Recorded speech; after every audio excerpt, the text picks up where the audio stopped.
on. Just making sure. Oh, good, fantastic. Well, good morning. Good morning. Today we have Sherman Jiang on the Jiang, sorry, on the Sure win. Sherwin. Yes, Jiang. Right. I got Jiang. Yep. Yeah. Joe. Yes. And he is the head of gaming partnerships at Aptos Labs. And before that, he spent 7 years at Morgan Stanley working on gaming, and then worked on, I think, transactions such as Roblox and Unity's acquisition. But I think more than that, I think you're just a gaming enthusiast and esports uh, type of fanatic. So yeah, welcome to the podcast, and thanks for joining me in California. Thanks a lot, Tak. Yeah, it's great to be on. I think you're very correctly identified me. I used to say when I was at Morgan Stanley, my title should have just been resident nerd. Yes. So it's glad to be here and talk about that in this capacity. So yeah, so actually tell me what are you currently playing? Are you like an SBF type of guy and just yeah, play in the background Um, while it's while funny you're doing now dishes? that so my wife and I just had a new daughter, and you'll find that taking care of a baby definitely does cut into gaming time. I think she's very happy to hear that.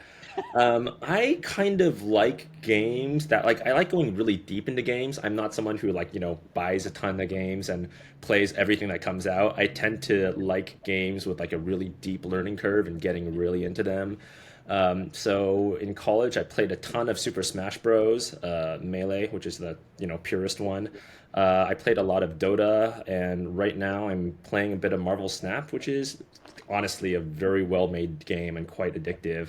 Okay. But yeah, that's it so far. Okay. I stopped gaming I think after Mist. So I was big into I'm dating myself, but I used to big in gaming. I think in let's see, I think in the heydays like Wolfenstein, all that type of jazz, and then Mist came out, and after Mist, I'm like, okay, nothing else. I think Final Fantasy was pretty nice, but anyway. Yeah, pretty nice. Yeah, greatest franchise, one of the greatest franchises of all time. Yeah, I Oh mean, yes. for me, it started pretty early. I had a really good friend growing up where we both had Super Nintendos, and that was like, the mid '90s classic era of gaming. So we played through like, I mean, Mega Man X, Super Mhm. Metroid, Chrono Trigger. If there's any Chrono Trigger fans out there, shout out to the greatest game ever made, both in terms of like, art and story. Right. I That was like pretty, formative for my childhood because I think that was there's something really fundamental about games, right? That just Mm. appeals to the human nature. It's collaborative, it's creative, it challenges you, and then once you get to kind of the PvP stuff, competition is just very inherent to human nature, and games is a really good outlet for that. So. But yeah, before we transition into kind of like the Web3 kind of game and Web2 and that transition, but let me just kind of lean into that a little bit. Like one of the reasons I paused it, why like I dropped off games, was because I think a lot of the stuff that I saw commercially became kind of this first person shooter. So it was like Wolfenstein, blah blah blah blah blah, and then Diablo, and then Counter Strike, and I was just like, this is just kind of getting repetitive, and it just that deep gameplay. And the reason why I kind of use the word missed, I just felt like the deep gameplay stuff just wasn't there anymore. I don't know. Is it just me, or do you think there was a trend, or what do you think of the trend? The mix of gaming categories has definitely changed over the years, right? And I think a lot of that has, been with these things like the internet and mobile games being more popular. The format of them has changed. Today mobile games accounts for like 50% of all gaming, right? And you would have you back in the day, us true OG gamers would have never thought of something as like Candy Crush as like a true game, right? I think it's, I don't think it's shifted, but I think it's just kind of widened the aperture. So, last year at I think it was like the Dice Awards, right? You still saw these single player content, single player one title, 50 hours of content kind of things like Elden Ring, just like clean up, right? I think it's just while those other games, like more casual games and stuff, are out there, there's Mm, always going to be a place mm. for this real rich, deep, immersive experience. I mean, Tears of the Kingdom, the new Zelda title just came out, and people are just going bonkers about it. And Okay. so I think the thing about gaming is it's always got something for everyone. You know, it just we were talking about the very human appeal to it, and whatever it is that you enjoy, I think there's one type of game for there's going to be some type of game for you out there. And then in terms of like you were saying, kind of 50% of the kind of playtime has been mobile, but in terms of revenue, is that still the same? I don't know what numbers. I think it's 50% of revenue comes from Right. mobile now. Got it. Okay, interesting. So the industry has definitely shifted to more mobile, both in terms of playtime and revenue. Um, and so I guess the more traditional kind of franchises, the longer term, the mist, the really immersive stuff is is it dying out? So what's their business model then? How do they think about it? Like the traditional games, the Yeah, traditional style title. You yeah. know, I think I think there's always going to be a hardcore demographic that loves playing that type of games, right? That loves just sinking 50 hours playing a really immersive story, getting all the side quests. Mm, But there's also a lot of gamers out there who just want to play something for 10 minutes on the subway ride to work, right? And mm, so, I think the pie has expanded because the definition of what's a gamer has grown, mm, right? mm. Everyone is a gamer because everyone likes to be challenged. Everyone likes interactive stuff. You know, a few years ago, the saying was software is eating the world. I think for the next few years, it's going to be gaming is eating the world because what is gaming but an interactive experience? And who doesn't want all our experiences to be more interactive, more social, more collaborative, more Mm, challenging, right? mm, mm, mm. So okay, so I guess on those kind of like big franchises, the Final Fantasies, I guess then it's like okay, maybe they're really good at the deep immersive experiences, and then they license the characters to do kind of and the IP to do kind of more mobile, shorter, 1 minute subway type of games, right? I think it's a mix between if they license the IP out to a publisher who or developer who knows the mobile category more, or if they just decide to do it themselves. I think one of the things is really clear is that making a mobile game is very different and Mm, requires a very distinct set of core competencies versus making, let's call it, a traditional game. And so, very few people kind of excel at both of them, right? Activision makes great single, makes hmm great hmm traditional games, World of Warcraft, the Diablos, but they also have got, the Hearthstones. They had to acquire a lot of that expertise with like, King and all that stuff. And then, Take Two's acquired Zynga recently, right? So I think people are trying to like build both of these. It's pretty hard to do organically. So you can either, yeah, you can either, acquire and get those capabilities in house, or you can just, license your IP. But I think, it's kind of a dual pronged approach for everyone out there, just because, again, mobile gamers are just so much of the market now. Interesting. Okay, so it's a totally different expertise, and probably like some of it, like yeah, it's the hardware requirements, the just, but it's at the end, I guess, the user behavior, right? That's that's fundamentally that's different. Yeah, I think it's the user behavior. It's the user behavior and it's the business model, right? Because Mm, the business model of a free to play of a mobile game, which tends to skew what we call free to play, right, mhm.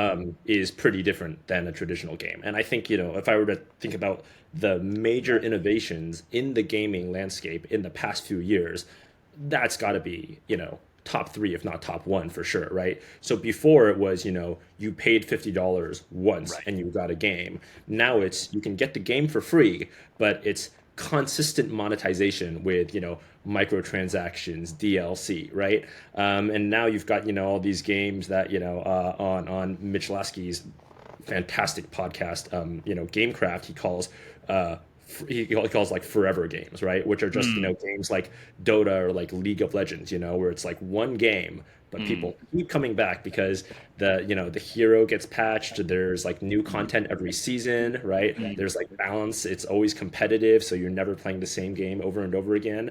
And so like the business models have changed and evolved a lot. And so to go back to like core competencies, designing games to optimize, making money for those business models take very different Got it. capabilities. Got it. So it's not just a user behavior; it's a combination of user behavior and how to monetize. Totally, totally. I, Interesting. I would say the monetization comes from understanding the different user Yeah, yeah. behavior, right? Right, Yeah. right, right. and then okay, so and you were saying kind of before you kind of gave me some notes. This free to play rose in actually in Asia, and as a That's way to right. combat piracy. Can you tell a little bit more about this kind of this innovation and where it came from? Yeah, so games used to be, we all remember games back in the day, right? You would like pay whatever Yeah. $20, you would buy the I used disc, to the get like entirety yeah, of I the did game it was on this that. yes. Yeah, Monkey exactly. Island, I remember. Yes. Monkey Island, yeah, yeah, definitely throwback. And um, if you, I mean, I grew up in I was born in China, but I grew in the U.S. But I would, go back to China and visit visit family. And I don't know how many people, of your listeners have this experience or not. But I remember when I went back to China, I was blown away because on all the street markets there, people were just selling floppy disks, or floppy Yes. disks or like CDs, of all the Yes. games I had in the US for like Yes. 10 and 20 RMB. And like, yeah, Right. sure, sometimes you'd get scammed, but sometimes you'd pop it in and be like, holy shit, this is that game. It cost me, 1/10 of what it was, right? Yeah. And so back in the day when games were just sold on single cartridges or single CDs, piracy was just rampant, right? And Right. that actually it was actually funny because that stopped many Western developers from trying to break into the Asian markets at all because they're like, how the hell are we gonna ever get people to pay full Mm, price or even whatever 75% of our price when they can just right. buy it off the black market for like pennies on the dollar, right? Right. Right. So free to play was an innovation that really dealt with all that in a really clever way. It said, hey, there's no game to steal because the game is free. And you can go online and you can download it and you can play at it for zero cost. But there's incremental things that you have to pay along the way if you want to Mm, buy, right? So if it's mm, like microtransactions, in-game mm, currency, extra mm, content, maybe it's like the first, 5 levels are free, but if you want the whole thing, mm, you go and pay the rest of it, right?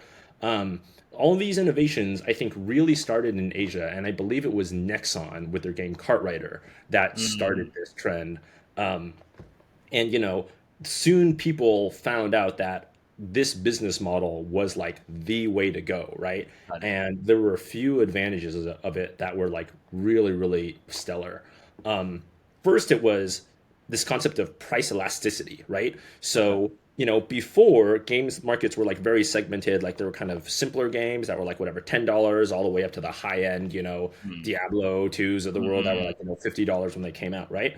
Free to play really lets you have this one game hit all levels of price up and down the stack. So you could be a free player all the way up mm, to, what the industry calls a whale, right? Someone who spends, thousands, a ridiculous amount of money on a really simple game, all within mm, one title, right? So that was a huge innovation for them too.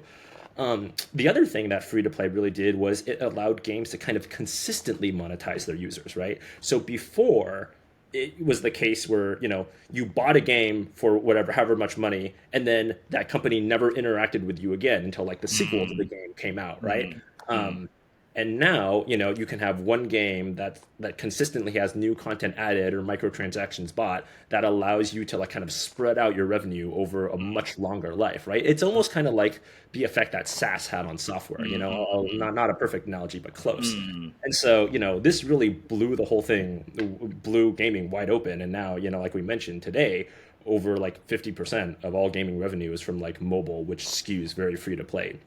And I think, this is the really interesting thing, which is why I think gaming is such an interesting industry to study, is that no other industry, I Mm, think, are mm, there business model innovations that mm. dramatically change the landscape of like what is popular and what is not.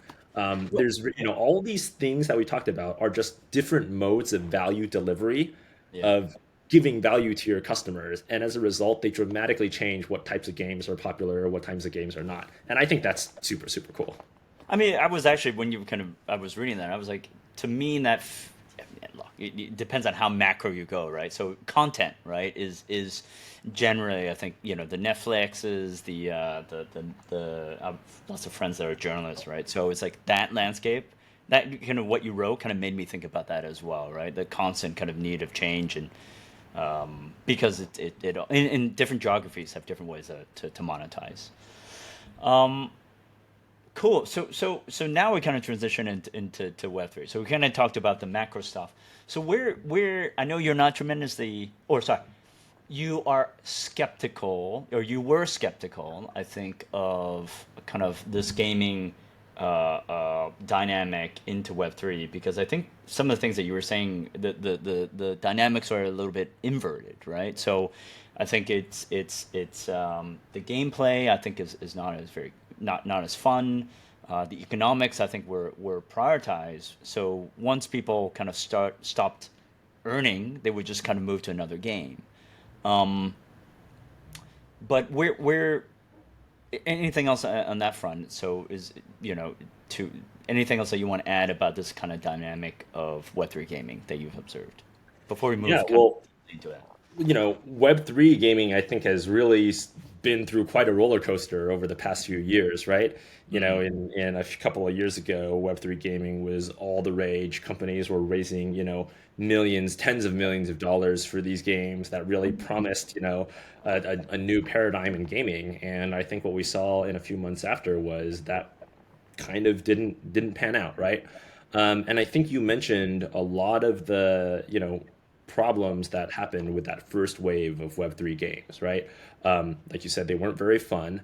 They kind of prioritize the economics over the gameplay, right? So this term "play to earn" was very mm, popular, right? You could earn real world money playing games, and as a result, tons of people in emerging economies such as Southeast Asia were like quitting their jobs to like play right. these games full time, right? The guilds. The guilds, the Oh guilds, the my DAOs, God. oh my gosh, Yeah. all that stuff, and yeah, I think, like you mentioned, it had this real problem of what I think what we call like adverse selection, right? Like the users you were getting weren't the Mm, users you wanted because they got into a game early, they, bought all the assets, they sold them to like the majority of people who came in, and then they all left, and no one was playing the game, and a lot of these people who came with the promise of making lots of money didn't work out, right? So that was I think pretty rough for the industry in general, and I think we're just starting to kind of come out of that a little bit. do you think there is any so for the Web3 games, we're not going to name specific kind of names, but like, do you think, because these are really fundamental problems, right? If you're not a gaming company, right? If you're a play to earn company first, like putting that DNA in of let's just create a great game, it's hard. I mean, even for like great studios, creating a great game is hard. Do you think it's even possible? I think it is possible, and I think and I think part of the issue from the first time around, like we said, people who prioritize the economics versus the gameplay, they just like not enough teams were game developers at heart, right? And they Yep, really exactly. missed out on how to make this a cool gaming experience. One of the things that was really popular, and I guess is still kind of popular, was this idea of like NFTs, non-fungible tokens, right? Which were in-game assets you could actually own and buy and sell. And I think, the first wave of games, the mentality to me, at least, seemed very much like, hey, buy these NFTs, they're gonna go up in value and That's they're gonna right. get rich. And no, That's yeah, right. we'll figure out what to do with them in the game later, right? Yeah, yeah, yeah. And I think that's just wasn't really the right way to come about it because when you have that dynamic, you're not really attracting gamers, you're Right, attracting traders, right? right, And right. traders aren't going to have the same behavior that you would want in a game. So that was kind of rough. I think today though, lots of these people who are developing games in Web3 do have gaming backgrounds and Okay. they do have that kind of pedigree and experience. And so based on where I am now, I'm at least fairly optimistic on the potentials here. Got it. Okay, so but those are like the new studios and the new shops in Web3 of ex gamers going, kind of putting then the layering of the economic incentives. How about ones that started off and I guess this is more a question about like team building in game studios. Like if a team is just really rooted in economic incentives and play to earn, is it hard? Can you just hire a bunch of like, traditional gamers and what do they call them? Triple A, yeah, Triple A guys, and just say, hey, can you just bring the team over? We're gonna build a game, like kind of what Yuga Labs is doing. Can you do that? Is it, or is it It's very difficult? It's an interesting question. I'm not a game developer myself. I've never worked at a gaming studio, so I don't think I'm the best position to answer that question. But I would say my opinion is you kind of need a synthesis of both of these things to be successful, right? The first wave of mobile games, for example, weren't very good either because they were people who, just tried to take their current experiences from PC and console games and just port them onto the mobile form factor, right? Got And it. what they didn't really realize was the mobile gamer is a fundamentally different type of consumer and has a fundamentally different type of play loop than the PC console. So you need someone who both has the game, design experience from before, but you need to inject a little bit of that, new form Mm, factor, knowledge, customer insights, etc. So in that sense, I don't think it's really different than starting any type of venture. You need a little bit of old experience and you mhm. need a little bit of new creativity, and you got to mesh them together and hope something productive comes out. Interesting. Okay. Yeah, so I guess I mean because I do take a look at kind of the old studios and all the prices and the token prices have dropped and the NFT prices have dropped and I do kind of wonder like is there a way to kind of come out of it? But I think you're saying that it perhaps the first wave was always going to be not successful and everyone's just trying to figure it out. I think history has kind of taught us that rarely is the first wave of anything successful, right? The first wave of internet companies, Webvan, whatever, all that stuff had to crash and burn. So, these kind of internet giants that we kind of know and really take for granted today were able to kind of learn from their mistakes and iterate and refine. Hmm. I think it's really the same way in anything new, and especially Web3 gaming. And, I was pretty skeptical about it before until my Hmm. friend said the same thing. He was like, calling the demise of Web3 after this kind of, FTX and all this crash would have been like Hmm. calling the demise of the internet after the dot-com bubble, right? Hmm. Uh, I think as long as, the value is there, and I think as long as the technology is interesting and holds a promise, people are going to continue and to innovate on it. And yeah, they might not get it right on their first try, but I think it's, a matter of time before someone figures something out. And then I think the direction you're trying to go, and I'll take the quote that I think you mentioned, former CEO of Machine Zone called Web3 the spiritual successor to free to play. So I think is that kind of the general direction that you see kind of Web3 going, at least pertaining to gaming.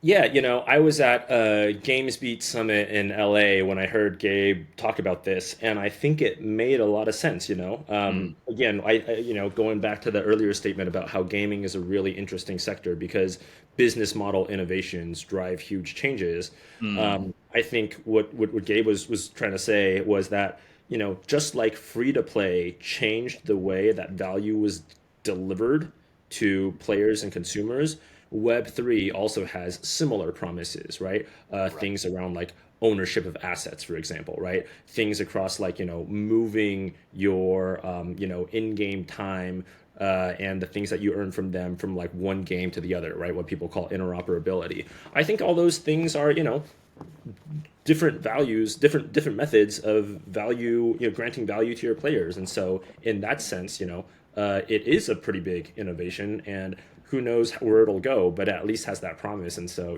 hopefully, I'm somewhere where I can get a front row seat to all that.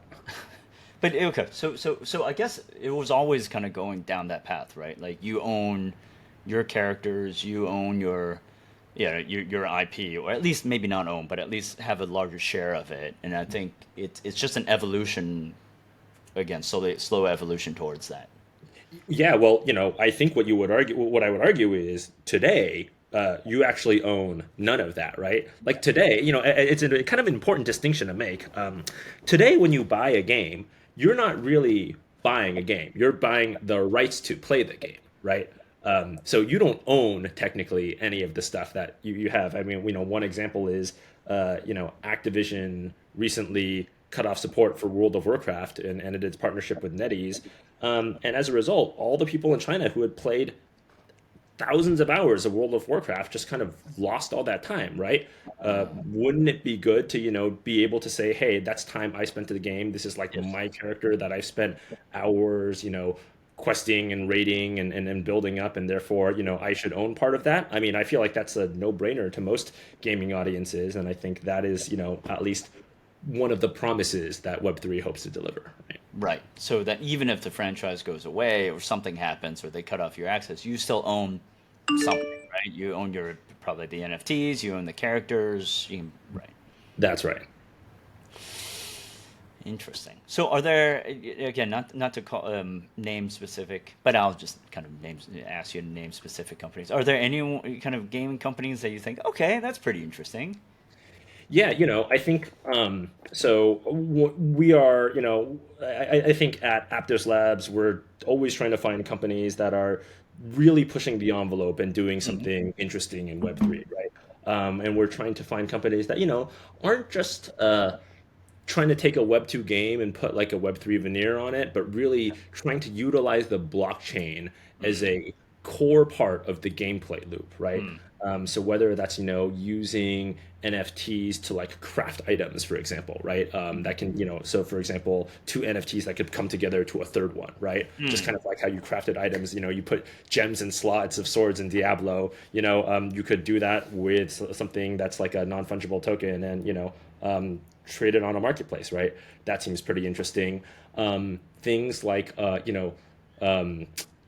there's this idea of soul-bound NFTs, which is NFTs Yep. that can't be traded, but we know of some companies that are experimenting with what are called guild-bound NFTs. So in other words, items that can only be traded within a certain guild, is pretty interesting. There's lots of great ideas out there. We've even heard one company talk about, what about an item that has like a persistent lore like built into it, right? So, if you think about how Game of Thrones in game, you watch Game of Thrones at all? Yeah, yeah, yeah, yeah. You know how like the great swords of all the houses, like, have been passed down from like Yeah, person to person, right? yeah. We met with a company that had this great idea of what happens if and rare mythic rare quality items had like a persistent persistent kind of memory behind them that said, hey, on this day this guild used this item to like kill this raid boss, and they were like the first person in the EU server to do so, Ah, and that was like stored within the metadata of the item itself, and you could like that's replay cool. something like that. Yeah, there's lots of cool stuff Sorry, out there. what is that called? Persistent. um, that's just the data of that Yeah, yeah, raid yeah. is stored within the Ah, data of the that's item itself, right? So there's lots of cool things that our people are building, and I think it's just a matter of finding the right ones. That's interesting. And then how do you see and how do you see taking that kind of individual kind of innovation that you're starting to see? How do you see kind of, if you can, in your crystal ball, that development and that wave? Do you because a lot of people are saying now, oh gosh, I mean, the U.S. and crypto regulations, that's not doing very well. I have friends going to consensus, and they're like, yeah, everyone's going to Asia. I know. Do you have any opinions on like is the usage going to come from Asia? Is yeah, or is it going to be in the U.S. or at least the gamers are going to be in the U.S.? Like any thoughts on that? I think it seems to us right now that Asia is a little bit more innovative than the US and Europe in terms of what they're doing with Web3. I think a lot of the part of it is the regulatory environment. I think part of it is how tech native I don't maybe tech native is not the right word. But I But, think the user bases of each of the yeah, yeah, countries yeah, yeah. that they're willing Mobile to experiment first. with. Yeah. It's all brand new and very quickly evolving though, and I think like for example in the US there's a big issue of, do these things count as securities if they're Right. like they can be traded and their values can go up, right? Which would be a really difficult thing for all these companies to navigate. So it's interesting that you brought up the regulation, because that is rapidly evolving, and we're really not sure where it's going to go. Right. And that I guess that uncertainty as a banker, that uncertainty is never a good thing. Right? If there's certainty that it's not secure, or yeah, then at least people can be free to innovate. Right. Certainty, yeah, uncertainty is really good in that. And so I think I wouldn't be surprised if a lot of these gaming companies are really thinking of, what do we do with plan B if the regulation doesn't pan out. I mean, I think actually that's probably one of the big reasons of why a lot of the larger Western developers have been a little reticent to dive into Web3, just because one, I think they tend to be, how should I say this? The larger companies tend to be fast followers rather than like, groundbreaking innovators, which is just Right. the case in many industries. But two, the regulatory thing would just be so hairy for them to, step on. They probably don't want to considerable resources until they know where the regulation is going to land. Makes sense. And then going switching back to kind of the old school gaming industry. So that actually, so again, I'm not a gamer. The last time I gamed was like, what was it? Leisure Suit Larry. Again, I'll date myself there. But like, where do you see kind of the AAA studios?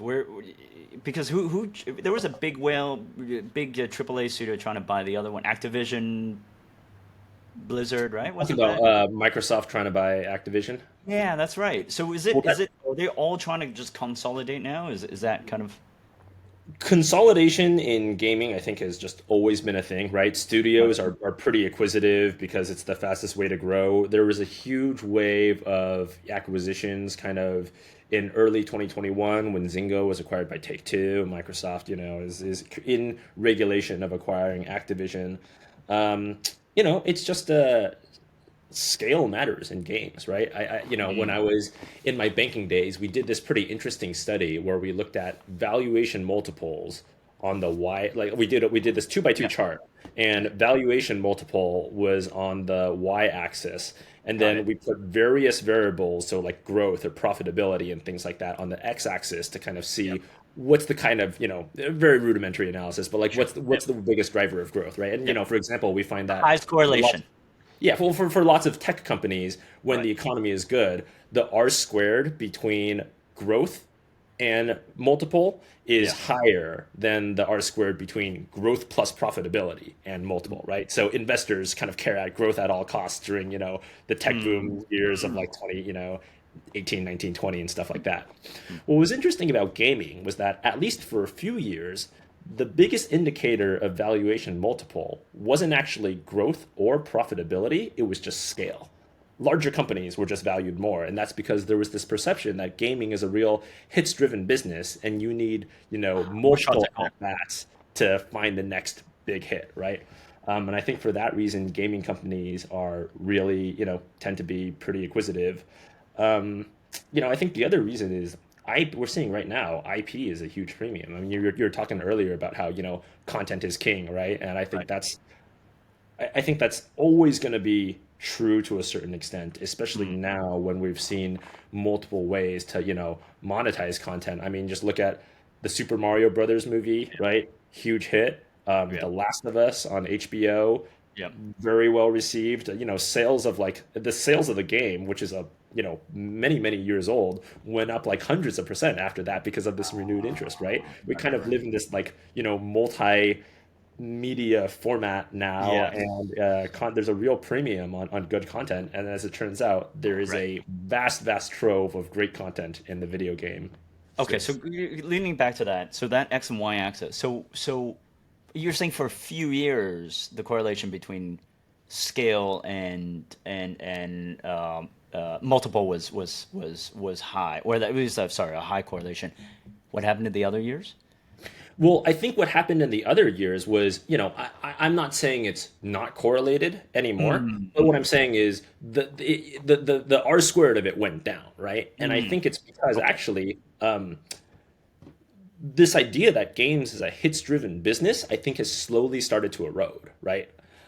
Got it. That's what I And was by trying to hits get to. driven Yes. business, I mean, you always have to come up with great games. That's just a given, right? But by hits driven business, I mean, you were kind of just like blindly swinging because you never knew what game was going to be the next blockbuster. Like there Yeah. was a while where I thought, where everyone seemed to think like all game making was like trying to find Flappy Bird. If you remember, Right. Flappy Right. Bird Right. from Right. like Right. 2013, Right. 2014, right? It was Yep. this like one guy in his apartment that made this like runaway hit, and Right. everyone was just like, yeah, you never know when the next Flappy Bird or the next Fortnite is going to come from. And so Right. there was this perception that gaming was just swinging for the fences until you found the next huge thing. Got it. I think that's started to be, I think people's perceptions of that are starting to change. I think people are starting to realize that there are things you could understand about the design of the gameplay, the loops, the business model that will tell you if this is a good game or not. And I think part of the evidence for that is there's a lot more VC and early stage capital going into gaming companies than there ever Yeah. had been in the past, right? Which is kind of an interesting phenomenon. Got it. So then okay. So because I was in Europe at that time, and so back then in Europe, I mean, so I was in London. I was based out of Texas, so I never got gaming. But then you had Supercell, you had Rovio, you had all those guys in Finland, and the big thing in Finland and Sweden and Copenhagen was always like, it took 99 times for Angry Birds to come out, right? And screw the 99 times, it's the fact that they got Angry Birds, right? That was a big thing in Slush in Finland overall. So I always had the impression that it was a hits driven business. But what you're saying is that as the VCs came in, there was, I guess, a little bit more dialogue on actually what really makes a good game, and let's dissect it a little bit more. And there are loops, there are things that can be replicated. So a studio may not be successful in the first game, but by the fact of them developing a game, understanding those lessons learned, they can apply it to the second one. So in the case of Rovio, it's Angry Birds is an incremental knowledge of the 99 games before, failed games before, that really resulted in Angry Birds. Yeah, I think you can kind of understand it that way. I mean, I'll give you a counterexample, right? Like League of Legends, right? One of the most popular games worldwide, cultural phenomenon, in terms of the impact it's had on like esports and stuff like that.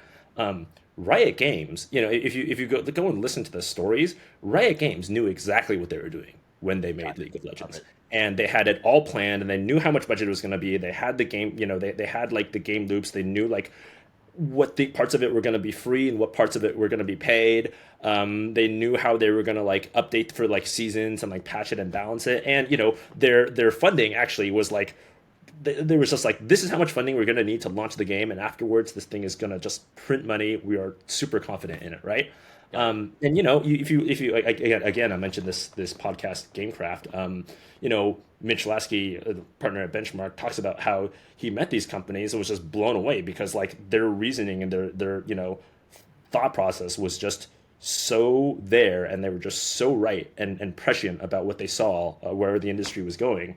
I mean, he Right. was like, yeah, I would have invested everything I could there, right? It was just so I think it's kind of a function of I think what you said about the learning is definitely true, and that as gaming has kind of been around as an industry for more, there's more and more people out there with knowledge of like how to design good Mm, games, how to design thoughtful revenue models, how to design these kind of things that are kind mm. of percolating out there. And these people take their expertise, and if you know what the right things to look for are, you can kind of actually find these winners where before they weren't possible. And just to also lean into that, so VCs in gaming, do maybe you don't know the answer to this, but is it a so it seems like basically do they usually invest in tranches or they not? And it seems like they can get to profitability a lot faster than because traditionally I think startups, IPO is the exit or an acquisition, right? But you go for the big exit.